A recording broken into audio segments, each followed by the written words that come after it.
Pemirsa Bali TV, saat ini saya sedang berada di kantor wilayah Kanwil Kemenkumham Provinsi Bali bersama dengan Bapak Sutresno, Kepala Kantor Wilayah Kanwil Kemenkumham Provinsi Bali. Bapak, Om Swastiastu. Om Swastiastu.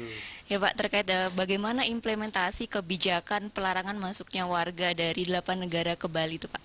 Ya, itu kan sebenarnya rencana ya, masih rencana karena kenapa saya katakan rencana baru besok akan diberlakukan. Sehingga ada pelarangan itu bukan pelarangan masuk, tapi pelarangan pemberian bebas visa sama visa kunjungan saat kedatangan.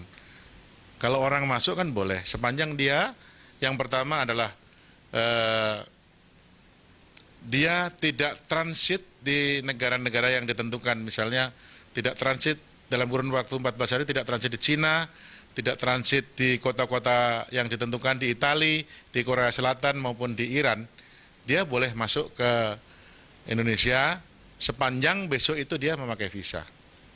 Kemudian teknisnya seperti apa? Ya, teknisnya biasa, penanganan seperti warga negara asing pada umumnya seperti sekarang ini. Kemudian jumlah orang asing yang datang ke Bali dan keluar dari tanggal 1 sampai dengan 18 Maret itu kurang lebih berapa Pak? Ya, kalau yang masuk dari tanggal 1 sampai tanggal 10 Maret, ulangi sampai kemarin ya, itu sekitar 160.000 lebih lah ya. Lalu yang keluar itu sampai bulan Maret kemarin, sampai hari kemarin ya, itu ada 187 sekian lah. Baik, terima kasih Pak informasinya. Ya.